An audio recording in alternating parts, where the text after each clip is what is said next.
YouTube? It's a homeboy Crazy Cam, and today I have a very special video for you guys. Know what I'm saying? So basically, today we're gonna be doing a part 2 spin-off on the time I almost got arrested. Now, obviously, you guys really liked the last video, you know, due to the amount of love and support you guys showed me on that video. First and foremost, wanted to sincerely, you know, when you say sincerely, you're usually about to apologize. I don't know why I said that. I'm sincerely apologizing. But I absolutely thank you guys, you know what I'm saying, for the amount of support you showed me last video. As you guys saw in the end of the last video, I said 35 likes for part 2, and we exceeded that, so I have to come back, you know what I'm saying, crazier than ever, you know. But I'm not gonna lie, we're gonna get straight into this action, you know. You guys really did all that for me, so I had to deliver. Make sure to go crazy on the subscribe button, look on that like button, hit the description, just know where about this video. 4 days in a row. I almost messed up, but that's 4 days in a row. Comment something down below, you know what I'm saying, make my day a little bit better. I need it, man, I really do, you know what I'm saying. Before we even start this video, thank you guys so much for 800 subscribers, bro. At this point, it's like every video I'm always thanking you guys for another 100 subscribers, you know, because each video we're just coming back crazier and stronger as the crazy community, you know what I'm saying. So I'm gonna say sincerely again, bro. Holy smokes.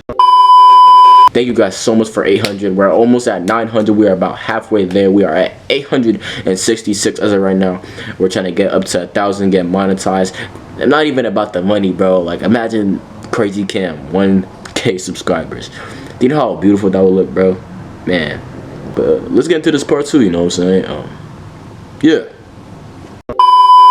So a little recap to part 1. We found the $100 bill under my brother's bed. I tell him I formulated a plan to buy candy with it. We go to school the next day, me and not focusing on anything else but the fact that I want my candy. We get to the shop, and then I end up buying the entire store. And then 2 periods go by, I'm eating my snacks while it's going on. A 6th period teacher lets me out for a little breather, and then I'm called in by my brother's teacher, and then we end up finding out that my mom ended up being called by the school administration, and she ended up telling them that they never consented to giving us the $100 bill. Now at this point, bro, my heart is in my ass. At this point, bro, I'm really debating running away from home, bro, because I really do not want to go back into a house like this, bro, where everybody's mad. You know, $100, you could do so much with $100, bro. You could buy me with $100. So here I am, bro, sitting there reacting to what the teacher just said. I have chocolate smeared on my face, bro, I kid you not. So as soon as the message gets to me, that teacher ended up relaying all the information towards every teacher in the school, which means all the teachers in the school, including probably the people in the classroom, probably know that I thugged out $100. But none of that matters. All I am focused on is getting home safe. You know, I'm trying to avoid my butt getting torn up. So right around the time she relays me this information, school ends, the bell has rung. And then if you were to have paid attention to the last episode, I ended up saying that I had a Kumon class. That's why I'm very confused on why or what day this was on, because I have Kumon on Tuesdays as well as Thursdays. So I really don't know. I'm just gonna go ahead and assume that it was a Tuesday. On this Tuesday or Thursday, we ended up getting picked up by one of our classmates' parents, because they always came out of their way to pick us up and drop us off, because they are on the route to where we lived. Also, their kids had Kumon as well, so they ended up dropping us off at Kumon. And once I got to Kumon, I ended up sitting down and I grabbed my worksheet. Now, it usually takes me about 15 to 20 minutes to finish a worksheet. Due to the amount of stress that I had in my heart, bro, it took me about 40 minutes, bro. I'm not gonna lie. So you know when you're like, when you're doing something and you try to exaggerate it to buy time? That's what I was doing. So in case my parents or my mom or dad came to pick me up, I wanted to exaggerate the assignment I was doing so I didn't get to go home or exit that area, because if I exited that area, I'm getting my butt torn up. Pause. So my brother, not knowing how bad the punishment is gonna be, because he hasn't been punished like that yet in his life, you know, because it's always me that was getting in trouble. I was the troublemaker. He was always the good kid, you know what I'm saying? He was always that one kid that stood out of trouble, period. So we got done around 5-10 minutes in. I'm taking my time, bro, and he's getting mad, you know, he wants to go home, but at the same time he doesn't. So he wants to just get it over with, but I don't want to get started. So after I finish, me and my brother end up going outside and we start playing with our friends, you know.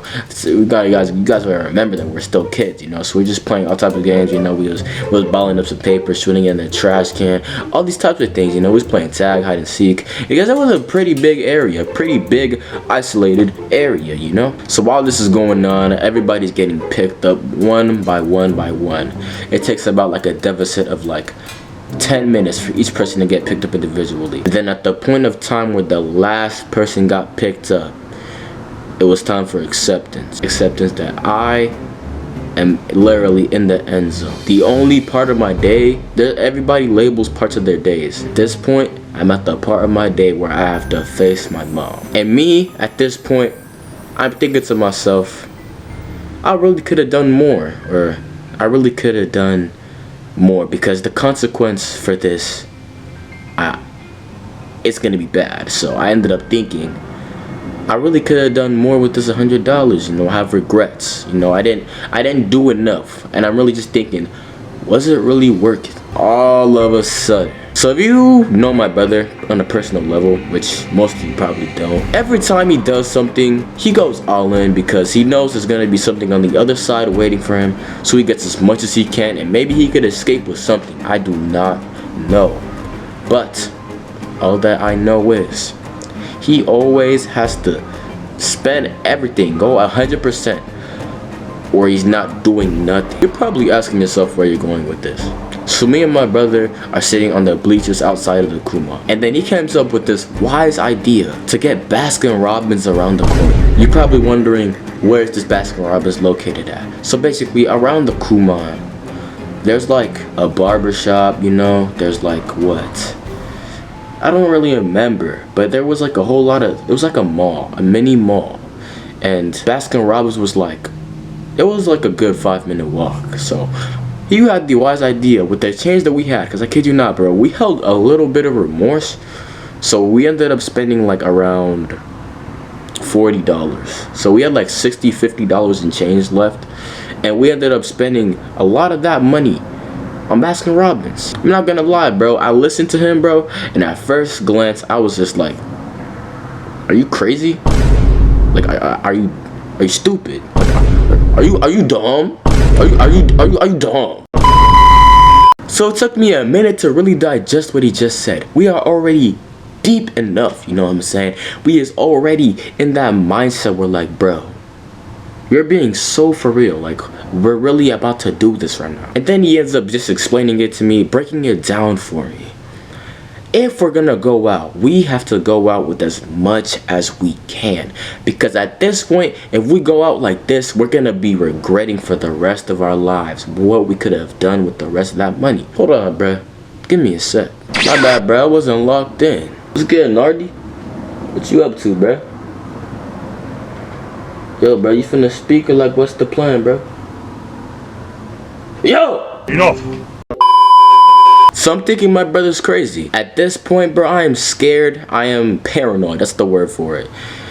I'm thinking about the future, but I'm not living in the present. Until my brother ends up digesting and breaking it down to me that if we are going to go down the way we are going to go down, if we stop at this point, we are going to regret why we did the things that we did for the rest of our lives.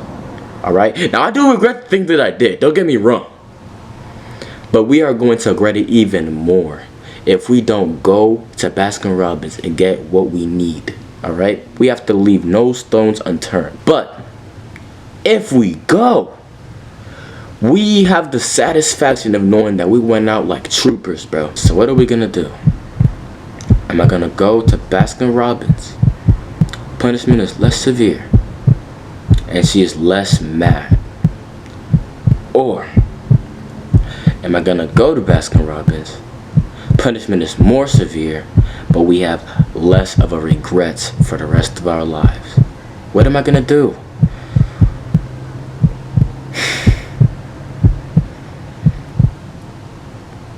We finna go to Baskin Robbins, and we finna live in the moment. Goofy Uncle Production. I said, 1 foot creep, ooh, walking with that heater.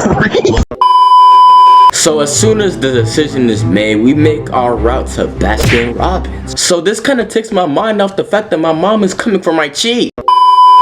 At this moment, I am very happy. You know, I want to eat this ice cream. You know, I have a lot of change. You know, yeah, I'm very enthusiastic about going to get some ice cream. So we ended up arriving at the ice cream shop. The store clerk is not even, you know, surprised, you know, because we're literally kids. My brother is 7, I'm 11. She's not very surprised or enthusiastic about the fact that we are at Baskin Robbins, you know, with our own money and getting our own ice cream. So we ended up getting our own ice cream and we ended up dipping. And we ended up coming out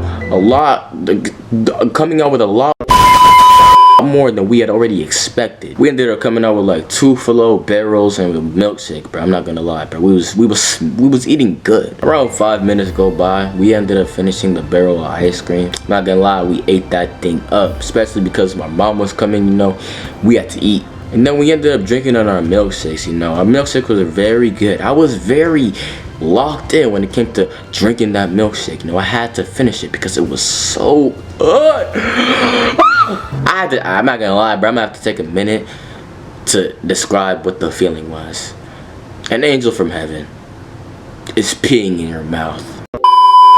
Around 5 more minutes go by and it starts to get to around the time that my mom picks us up. And I kid you not, bro, at this point I haven't texted my mom, no nothing. She hasn't texted me, bro. That's how you know she is mad. So I am barely even going through the milkshake right now. I'm not gonna lie. It's like the milkshake had a lot of milkshake inside of it, you know. So I am not finished at this point. That all of a sudden my mom comes in. Now I see my mom come through the left side of the Kumai. That's where the entrance is. There are 2 entrances. There's the main entrance where there's 2 buildings surrounding it. There's a little roof and there's a big entrance, which I thought she was gonna come through, but she ended up coming through the back entrance. Now she didn't see me, so this was enough time for me to hide my milkshake, you know. And then as soon as she goes inside the Kumon class, she didn't see me at all, me or my brother. She did not see me or him outside. She goes into the Kumon class expecting for us to be in there, and this gives me enough time to throw my milkshake away.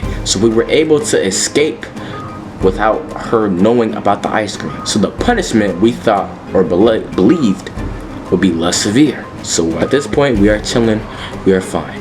We are cool. So she ends up coming back outside because one of the teachers had told her that we were outside. And she ends up closing the door. There's a little shade near the door because the roof is over the door. And we see her shadow and her just looking at us, bro. And when I tell you, bro, she hit these. Now at this point, the ice cream in my stomach, it's gone. At this point, bro, when she did that look, bro, I already know my life was over. So she ended up acting all happy, you know, because there are parents around. There are other parents around, you know. So she ended up grabbing me and my brother by the neck. You know what I'm saying? You know when your parents, bro, you know what I'm saying, they grab you by the neck, bro, for a little bit of love, you know. They show you some love. At this point, she is grabbing us with full grip, okay? Full grip. And we are walking to the car, bro, and I am scared. You know when you have to, they relay the message to in your head that you have to act like nothing's about to happen right now. Otherwise, the punishment will be worse. So she ends up literally placing us in the car, bro. At that point, she literally walked.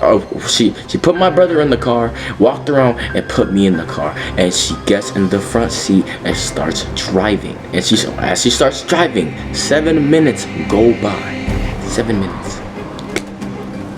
Quiet. Nobody has said a word. The tension in the room is heat, bro. I am not breathing, bro. I'm not breathing. I'm not making a sound. So at this point, bro, I'm hitting these. My head facing the window, bro. I don't know any of y'all, bro. But my brother, bro, I ain't gonna lie, bro. He was fighting it like a man, bro. He was looking forward, bro. You know what I'm saying? He was a trooper for real. Cause he didn't know how it really was to get in trouble with my mom. But with somebody with experience like me, I knew it was over. So another 3 minutes go by. It's been 10 minutes ever since we left the Kuma, and she ends up asking and she ends up asking the mind-blowing question. Do you know what y'all did? Bro, I'm not gonna lie, bro. It's starting to feel like I'm in the car. You mean to tell me after 10 minutes 10 minutes have gone by, bro, she ends up asking, what did y'all do? If you guys have a black mother, bro, you guys already know what's up, bro. When she says those words, bro, it's over. So back to the story.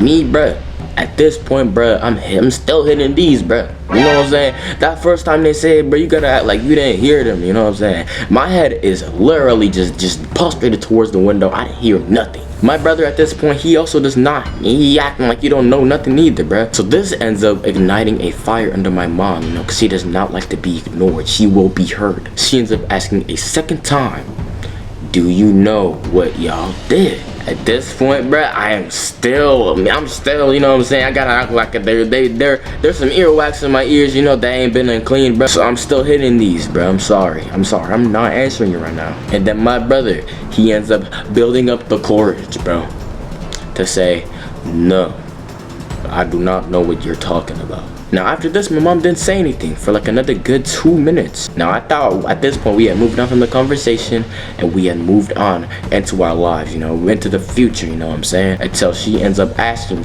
one more time with a more fierce and aggressive attitude, do you know what y'all did? Now with my mom, bro, you could do anything else, but the worst thing that you could do to that woman is lie, okay? If you lie to that woman, she will put you through mental disfiguration. Alright, we're using that type of vocabulary right now. If you lie to my mom, you're done. Now at this point, bruh, I hear her, okay? I can't pretend no more. So, me knowing that we cannot lie or else it will be worse, I end up saying, we stole $100 from you. I end up saying how exactly it went down. I ended up seeing an $100 bill under my brother's bed. I picked it up and decided we were going to go and spend it on some candy. And then she ends up saying, you couldn't think about telling me first? And then I said that I was in denial and I didn't want to believe that it was either one of yours or dad. You know what I'm saying? So I ended up just thinking first. I didn't think, actually. I ended up just doing whatever was in my gut and I spent the $100. Now at this point, bro, I end up thinking, you know, me not lying, she would cut me some slack. But her morals went out the window as soon as we picked up that dollar. So at this point, bro, you know what I'm saying? It's quiet again, you know, for the last 5 minutes. For the next 5 minutes, it was quiet. I think we are in the clear and I actually think we're gonna move on to the future. Until my mom takes this turn, okay?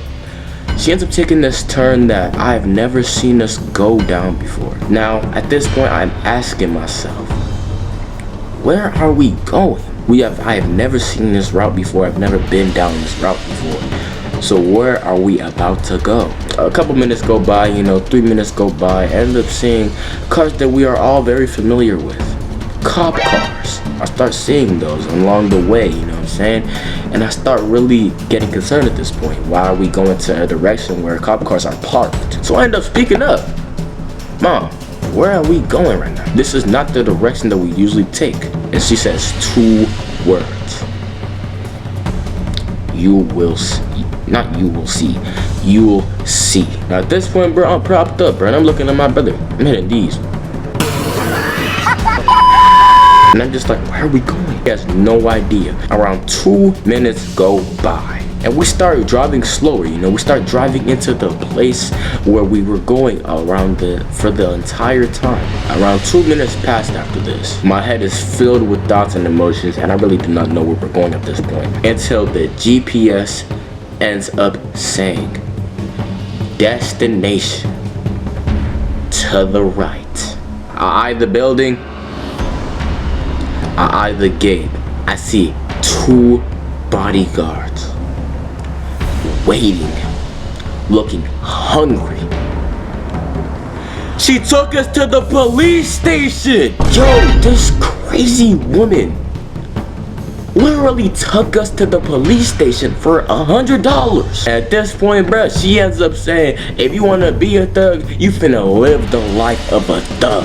When I heard that, bro, I start crying like a baby. I was really debating like hopping out that car, bruh. Like I was debating literally while the car is mid-driving, I am hopping out the car. But my mom's voice was alone enough.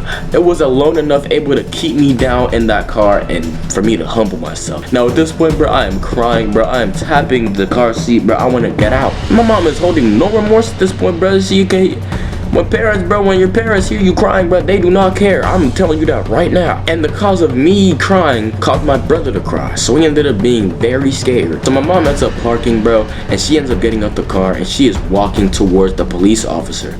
Me and my brother are still in the car at this point, and she ends up coming back a couple inches, but she ends up giving us a serious look, telling us to get out the car. So me and my brother end up getting out the car, and at this point we end up holding hands while crying, being on our knees, bro. We are literally begging to not go to jail. So we ended up walking to the security guys, and he ends up telling one of the security guys to walk away, saying that he could handle this on his own. I really thought he was gonna put me in some handcuffs. So he ends up saying So my mom ends up speaking up, saying that my two sons over here think they're all that and think that we wouldn't have found out that we ended up stealing $100 from them. And then she ended up asking the police officer if they would keep us for a night. So after she ends up telling the police officer this, the police officer just looks into our eyes and he sees faces of disappointment, seeing that he's seen so many young, people like us go into jail, or like juvie, what we call it.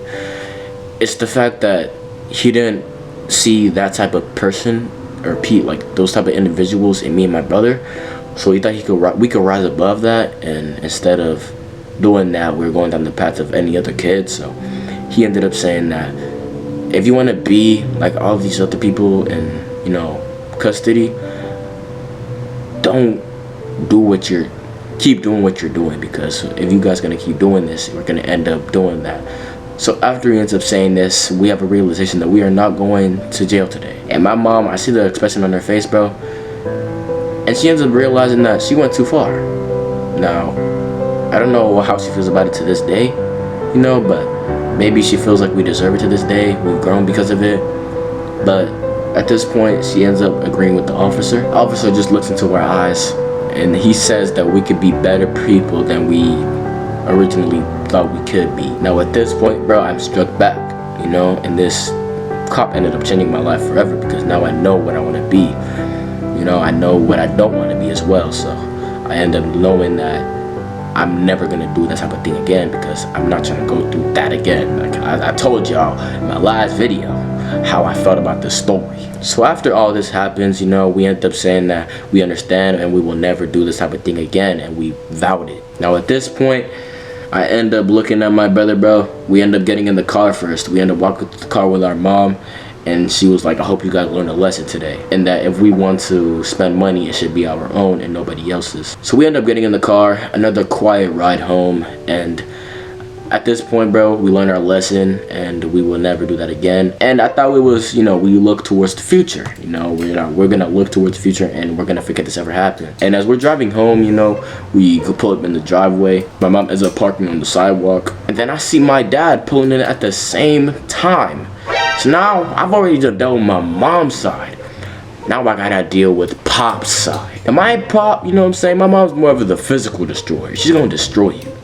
But my dad is a mental destroyer. He will mess you up upstairs, bro. My dad starts off with just taking everything that belongs to me. Like, he'll take literally everything, bro. It was one time, bro, he took my literal bed. Like, he's gonna make sure that you go through things that are gonna affect you in the long run, so he's gonna make sure that his punishments are lastable. So as soon as we get in the house, he ends up yelling at us. It was his $100 bill, He's the one that provides for the family. So that $100 bill could have gone through something for this family, and the fact that we did it will really, hurt him, and it really hurt him. So he ends up yelling at us. He ends up taking literally everything that I own, everything that I call mine, but at the same time it's his. So he ends up saying, give me that. He just takes everything. It's like you're living in my house.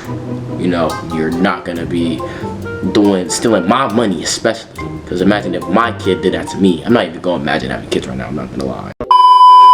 So he ends up sending us to our rooms. We don't eat dinner. We can't eat dinner today.